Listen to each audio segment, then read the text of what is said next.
lady on the second row, dark hair.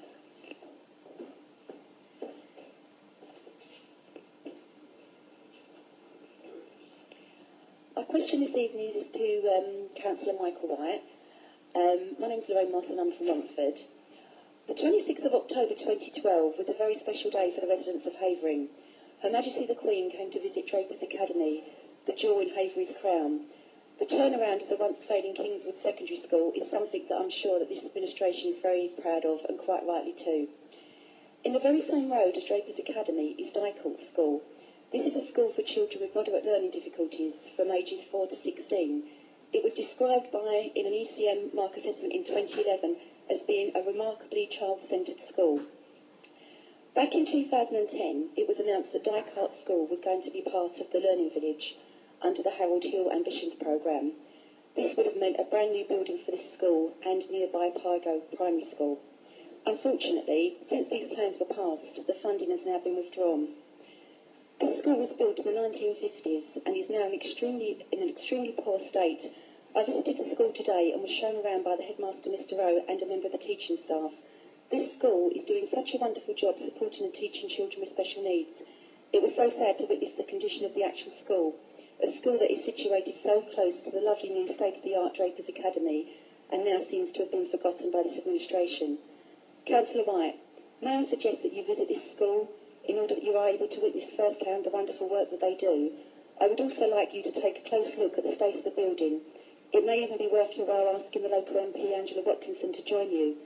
The school urgently needs repair to the structure of the building, the school car park needs retarmacking, and improvement and repairs are required to the school kitchen. What will you be doing as leader of Havering Council to ensure that funds are made available to provide a rebuild for this school?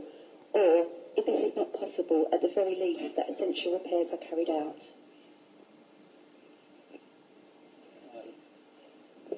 Yes, well, thank you for the question. I absolutely agree with you. In fact, there are many schools in Havering that are in poor state and need a repair.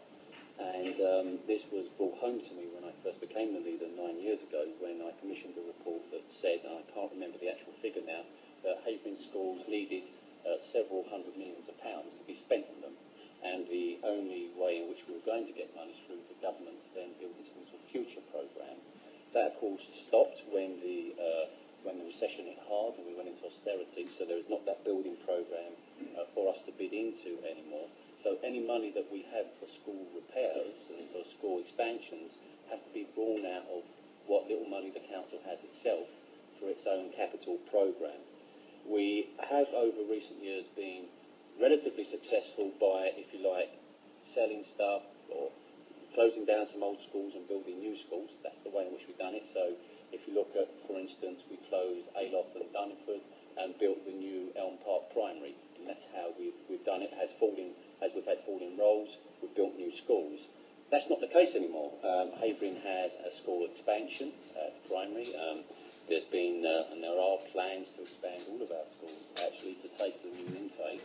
And so it's putting a real strain on our education capital and our education budget.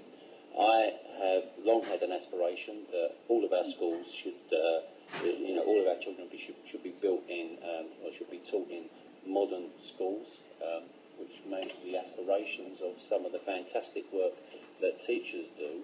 I will go and see the school that you suggested that I go to see. I'm always quite happy.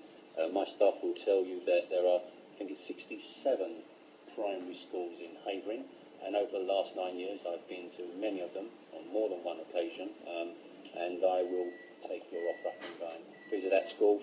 I will write to Mrs. Watkinson to ask if she wishes to join me, and if she does, that will be great, and it will be good to see some of the work that's going on there. I am committed to try and find money where I can to do schools improvement, and of course I continue to talk to both Boris and the government about any funding that may be available for Havering schools. Thank you. Okay. Do we have another question?